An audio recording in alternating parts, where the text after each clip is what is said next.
So, hey, how's it going? Josh Cantwell here again. Welcome back to another episode of Strategic Real Estate Coach Podcast. This is Josh Cantwell, the CEO and the chief servant of all my staff, my team, my students, and just trying to help everybody else get better. That's my job as a CEO, is direction and training and helping everybody else get better. And we have a lot of fun doing it. If you haven't been on one of our shows before, or maybe this is the first time you've ever met me, really quick, I've closed over 1,000 deals, about 600 or 700 deals as an investor, another 300-400 as a private lender. And we're just awesome at what we do. We fund lots of deals. We buy and flip lots of deals. And we've been coaching and training students for over 11 years. And we're just having a great time with it. So I'm going to jump in. My guest today is my good friend DK Kim. And DK is a very successful attorney and real estate investor. Now he's a full-time real estate investor. He's also a family man. His beautiful wife, Hisu, and his girls are very good friends of ours.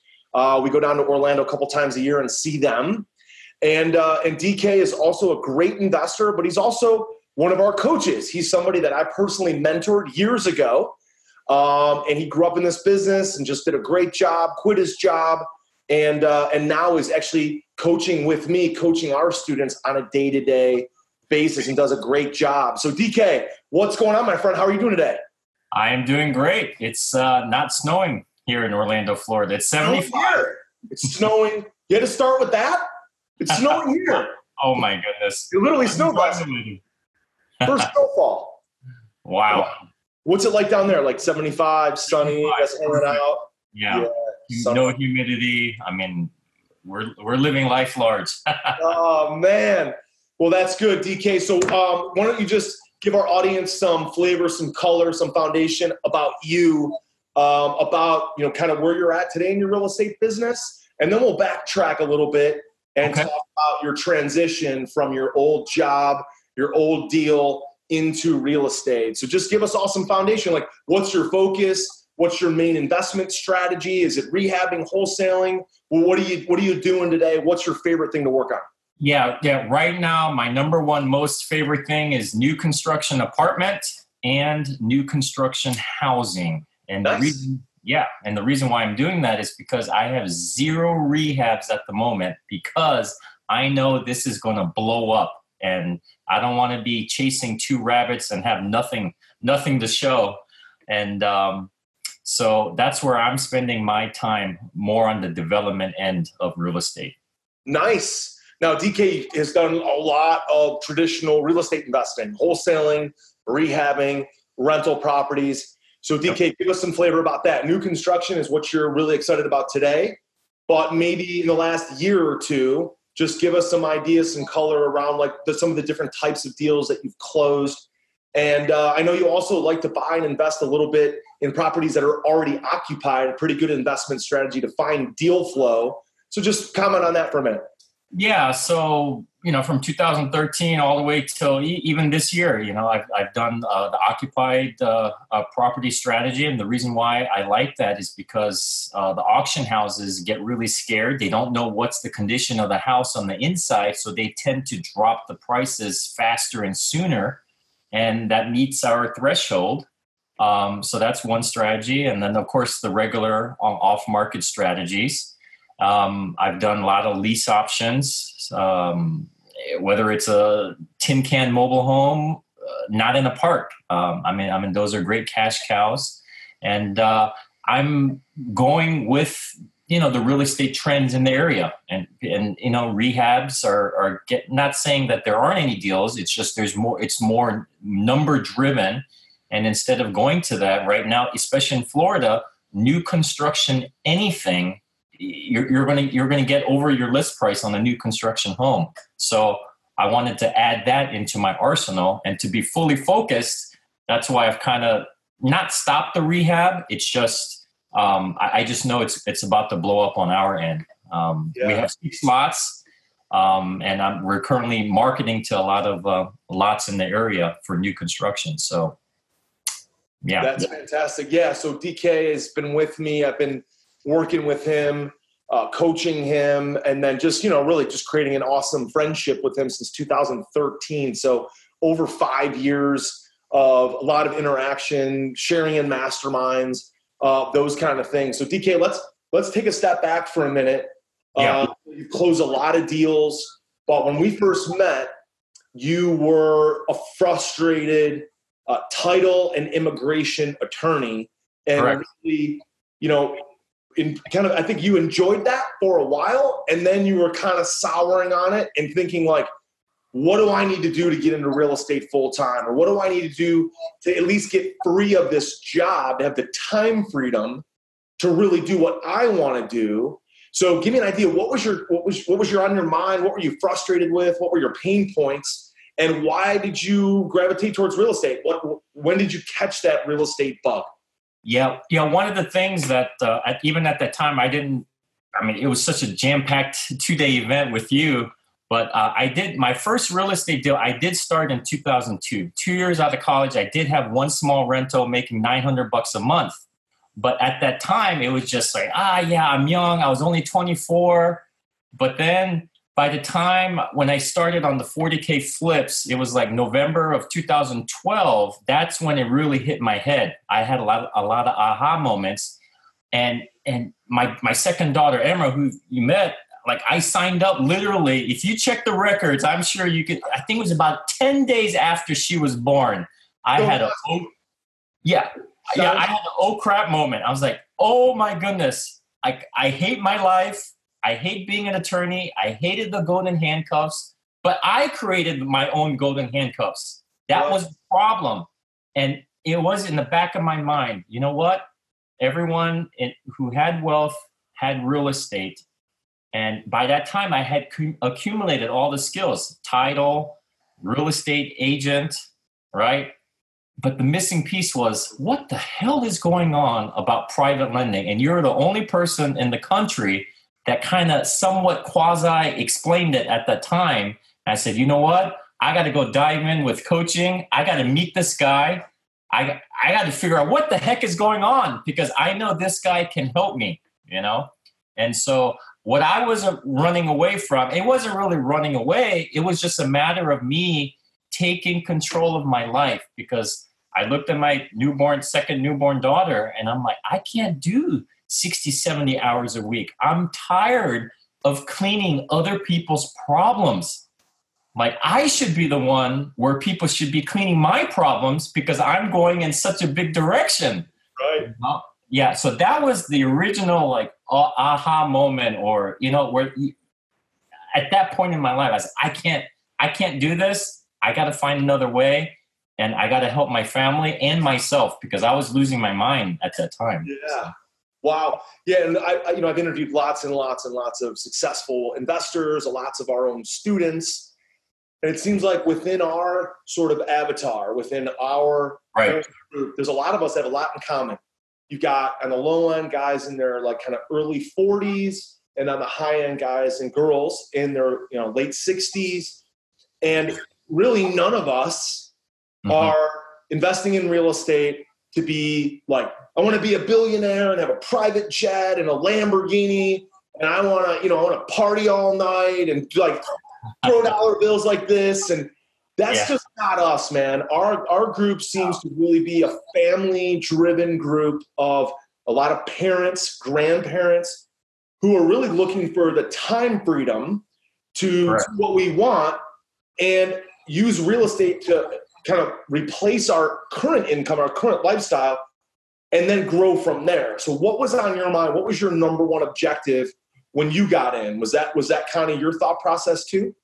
Yeah, it was to free my time. I had to shut down the practice slowly. I couldn't just leave everyone in the dark. That took about 2.5 years.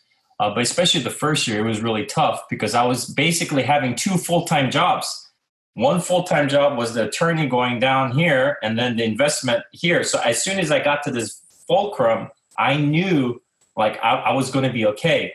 And I needed to get to this point as soon as possible. But for me, it was freeing up the time to do the real estate investment deals. And then number 2 is just to be available for my family, because at that time my wife was, going finishing up graduate school, and I knew she was going to go to one of those top 4 accounting firms, and they're just as bad as attorneys. Right. But within our family, mission statement, I needed to create that time to have more time to myself, basically having a part-time job, but making more money than, a full-time salary. So that's what I needed to do in a heartbeat. Mm-hmm. Yeah. Now, over the last 5 years we worked together, was there a moment that you thought like, man, I finally hit this kind of goal? It's not, you haven't hit like your lifetime goals yet, but you've hit this goal of, well, yeah, real estate now is paying me just as well as my old job. And I have the time freedom now to go to my kids' school and go to their dance recitals or go volunteer at recess or whatever. Was there a moment that you remember thinking like, man, I'm there now. Like, this is really this was the first step. It's not the last step. It's not your ultimate goal, but man, I've got what I want now. I've got time freedom and income to support my family from real estate. Yeah, my early first taste of that, okay, let me tell you, May 28, 2013 was my first deal. It wasn't until slightly after April 15 of 2014 where I was stuck with like a $12,000 tax bill. I've never paid that much in tax. That's when I was like, yes and no, fudge. That's when I realized, okay, I can taste it and I can either make it grow. And then it wasn't until 2015 where I was hit with close to a $26,000 tax bill. And I'm not saying this to prove like, oh, I'm better than anyone, but it was really in 2015 when my CPA said $26,000 in tax. That's when I realized, holy mother, I've gotten myself to the next level. So yeah, that's fine. That was the last thing I was expecting you to say. Is the tax bill made me realize that I had been successful. But yes, the more success you have, the more taxes you pay. Look, I'm not in school anymore. That's the only report card I have. Yeah, right. That's a good report card, right?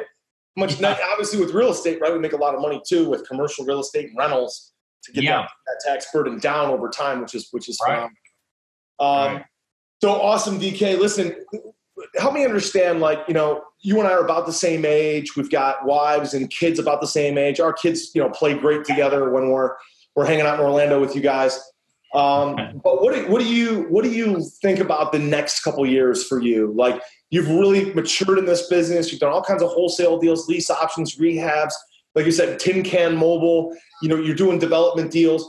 What do you see as like your big goals for the next 3 to 5 to 10 years? Because now you're 1,000% confident that you can be successful in real estate. You are successful in real estate. Now it becomes more of a matter of like, how big do I want to make it? And what kind of legacy do I want to leave behind? So what's on your mind relative to that?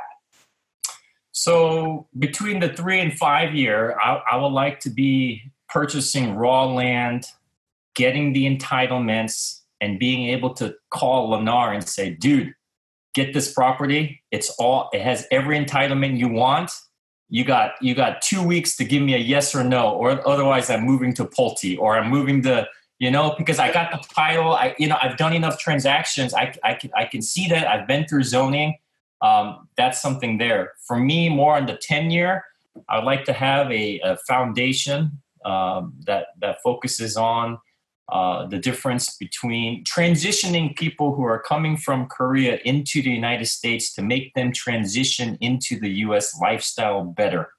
That's great. Tell me more about that. Yeah, there's a big population of people, and this isn't just for people of Korean background. It's any immigrant community. When they first come to the U.S., and that's one of the reasons why I wanted to be an immigration attorney, is once these immigration attorneys get their fees, get them their green cards, that's it. There isn't anyone that's taking them from one step to another. It's like something simple as buying a house in the right school districts. They don't know that if they're coming from their home country, right? And there are real estate agents who prey on these people because they don't know anything. They have a lot of cash, but they could be making the wrong investment deals. They could be making the wrong house purchases. They could be doing everything wrong, but they just, see someone of the same culture and say, oh, I can trust them. But really this person could be not the right person. So I want to have a nonprofit organization that truly takes them literally from where they immigrate all the way to, college and maybe even, the next generation. So, but yeah. That's awesome. People want to be able to associate people they know, like, and trust.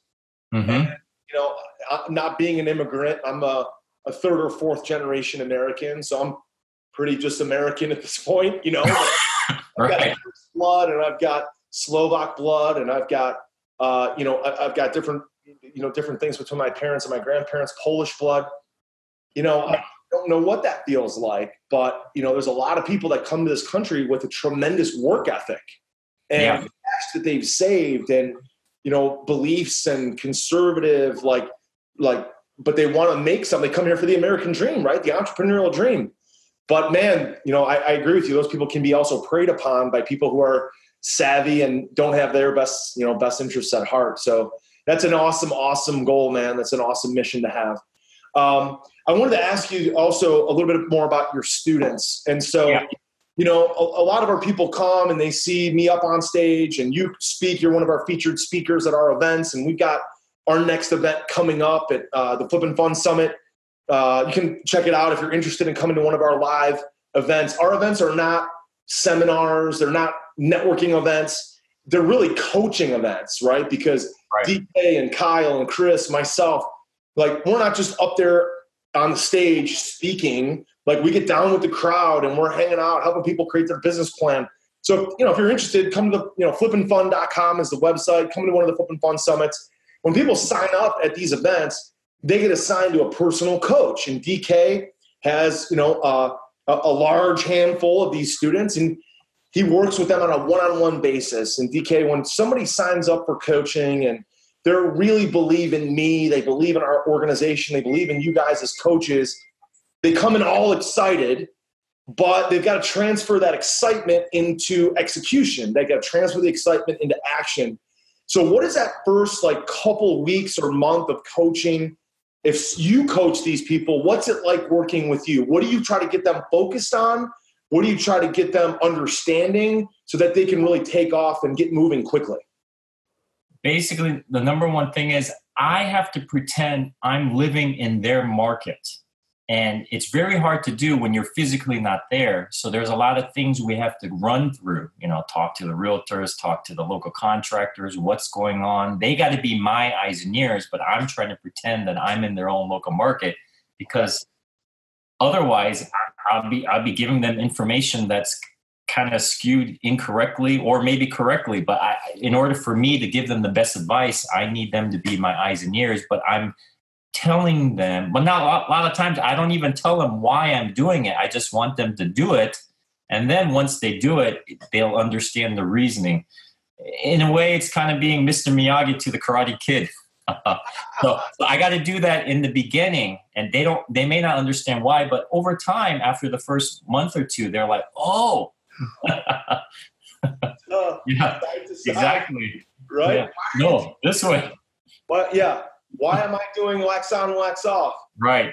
And then it's like, yeah. So that's the most important thing. And so, but they catch on. But I guess we'd say the number one question that I do get from the students, and we already just covered it, is how did you get into the real estate? Because they're all coming from they're not escaping. They just want that better life. How to transition. So that earlier, what I told you about, I usually tell them that, and that gets them motivated, and they want to do the same thing for their own families as well.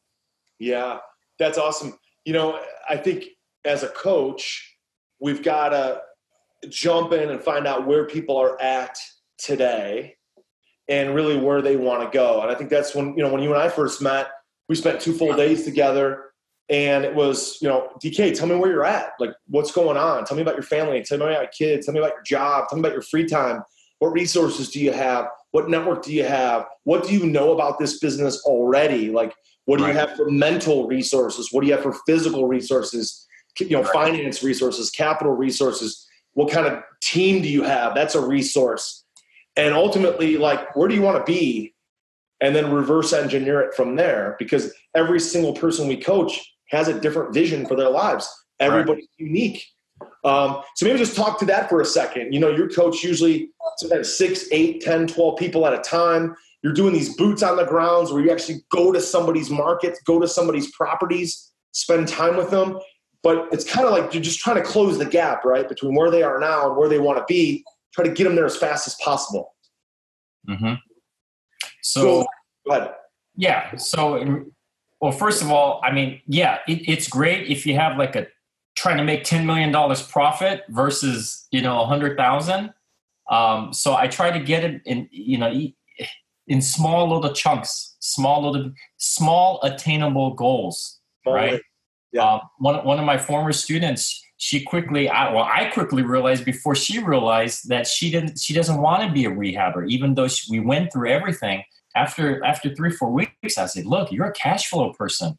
And just mentally for her, she just couldn't just do the rehab talking to the contractors. I said, well, let's start with baby steps. I mean, good thing you met me, because in your area, there's tons of mobile homes.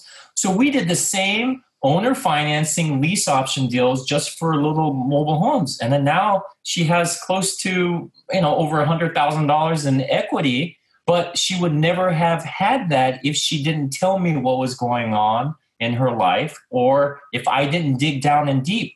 And so, every student is a little bit different. I have another student who just said, you know what?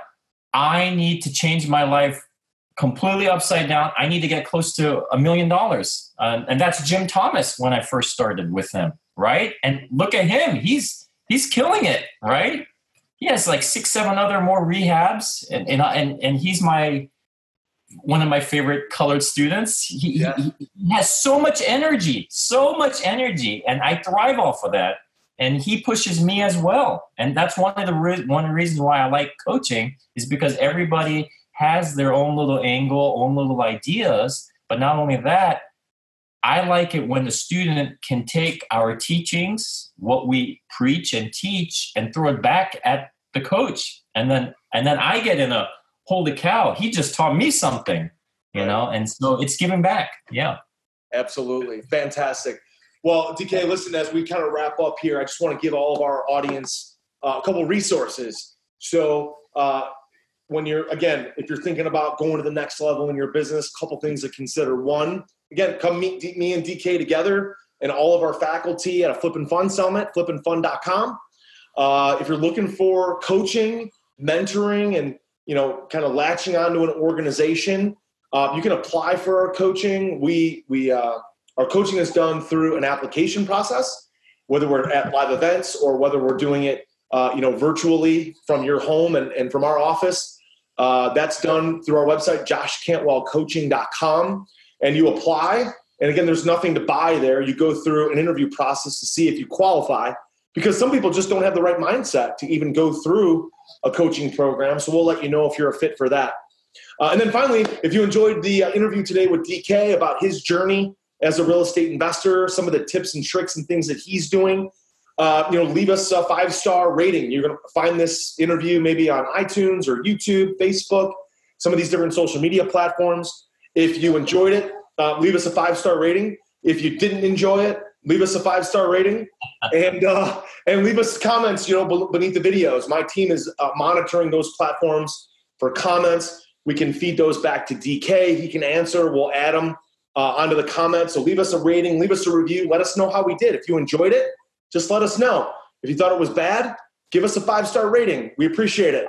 And lastly, if you're in the Orlando market and you want to connect with DK, if you're maybe a private lender or you are a local investor and you're looking to buy properties or wholesale them, or you're a contractor, DK is looking to constantly build his team. So DK, is there maybe a website or an email that you want to give out to have our audience communicate and connect with you? Yeah, I'll give you my rehab email. It's D as in David, K as in Kevin, at leveragerealestate.com. LEVERAGE realestate.com. Fantastic. There you go. So if you're in that market, or even if you're not in the market and you just want to network, maybe even an international investor looking to invest in the Florida market, DK's done a lot, all over that market, Orlando, Tampa, Jacksonville, all those kind of areas definitely can help you out. You guys connect. My good friend, Joe Nemeth, is one of my students up in my market. And he once said, you know what, Josh, we all do better when we do deals together. Yeah. And I thought that was really cool. So I've been repeating that over and over. And go do some deals with DK. That'll be awesome. So DK, any kind of final parting shots, words of advice, final words of encouragement? Just take action.